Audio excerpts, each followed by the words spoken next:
Properties of coordinate covalent compounds की बात करते हैं जी कि हमारे पास जो कोऑर्डिनेट कोवलेंट कंपाउंड्स होते हैं उनकी प्रॉपर्टीज किस तरह से, उनकी खसूसियात क्या है।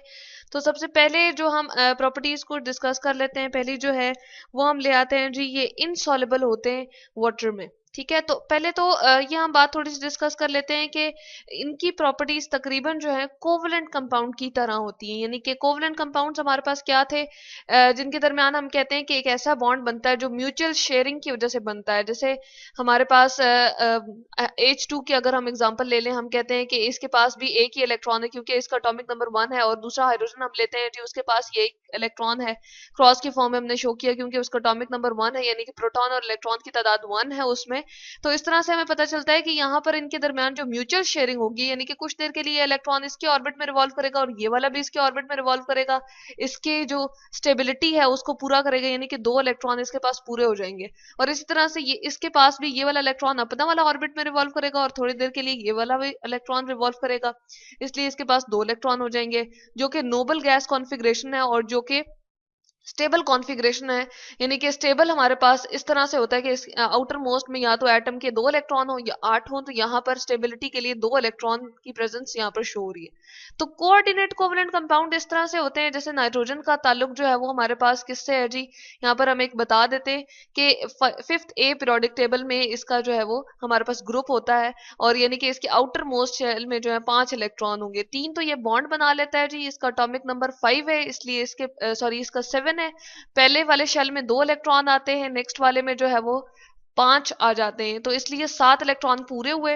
अब ये क्या करता है, 3 जो है वो बॉन्ड बना लेता है क्योंकि 5 एक हाइड्रोजन का यहां से मिलेगा तो 6 और यहां से 7 और यहां से 8, और इसके बाद 2 इलेक्ट्रॉन इसके पास एक्स्ट्रा होते हैं, तो इसको हम कहते हैं कि ये HCl के साथ जो है क्या करता है जी, कोऑर्डिनेट कोवलेंट बॉन्ड बना लेता है, क्योंकि क्लोरीन जो है वो मोस्ट इलेक्ट्रोनेगेटिव है, ये इलेक्ट्रॉन को अपनी तरफ खींच लेता है। तो हाइड्रोजन के ऊपर जो है तकरीबन पॉजिटिव, इसके पास इलेक्ट्रॉन की आप कह सकते हैं कमी होती है। क्लोरीन के पास जो है 17 इलेक्ट्रॉन या प्रोटॉन होते हैं, जबकि हाइड्रोजन के पास 1 ही है। तो ये क्या करता है जी, अपने साथ इसको क्या करता है, अपने इसको इसके इलेक्ट्रॉन को अपनी तरफ जो है वो खींच लेता है। यही वजह है कि हम कहते हैं इसके ऊपर जो है पार्शली इलेक्ट्रोनेगेटिव का साइन भी हम डालते हैं। ठीक है, तो यहाँ पर हम वैसे दिखा रहे हैं कि 1 2 3 4 5 6 7 एक यहाँ पर इलेक्ट्रॉन था जो इसने बॉन्ड बना लिया था हाइड्रोजन से, इसके पास 17 होते हैं जी, पहले वाले में 2 आते हैं, नेक्स्ट में 8 होते हैं, और इस तरह से आखिरी वाले में 7 होते हैं, इसको 8 इलेक्ट्रॉन पूरे करने, और इस तरह से ये स्टेबल हो जाता है।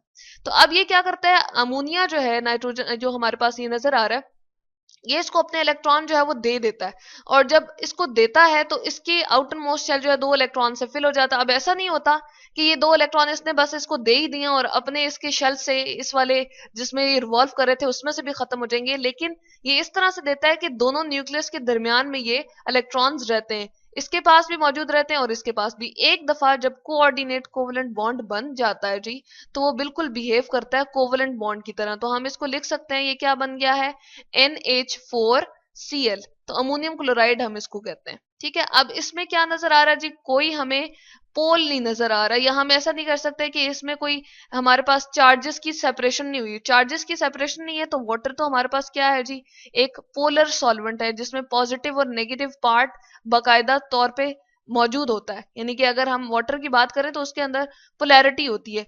ये चूंकि हमारे पास क्या है, तकरीबन नॉन पोलर है या इनकी पोलैरिटी बहुत ज्यादा नहीं होती, तो इसलिए ये पानी में डिजोल्व नहीं होते, इनसॉल्युबल होते हैं। उसके बाद हम कहते हैं कि जी इनके मेल्टिंग पॉइंट्स और जो होते हैं, यानी कि पिघलने का जो इनका टेम्परेचर होता है वो बहुत ही कम होता है।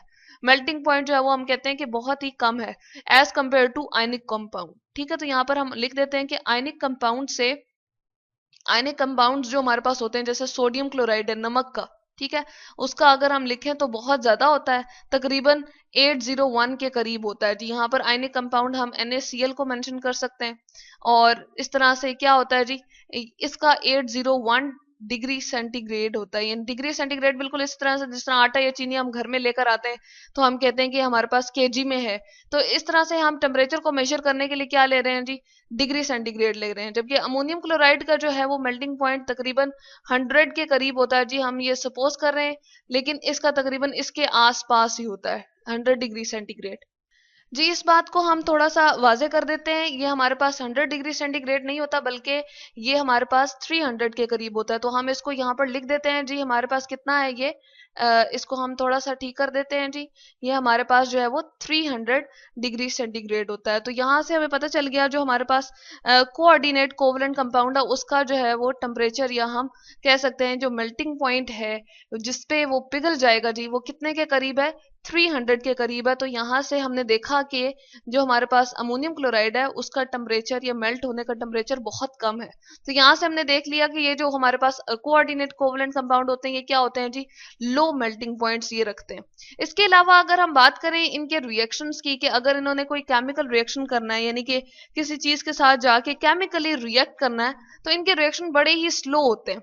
स्लो होने की वजह से हम क्या करते हैं जी, इनके अंदर कैटलिस्ट वगैरह जो है वो बीच में डाल देते हैं। जैसे कि अगर हम कैटलिस्ट की बात करें, प्लाटिनम है, यहाँ पर हम लिख देते हैं प्लाटिनम को हम पीटी से जाहिर करते हैं जी, ठीक है।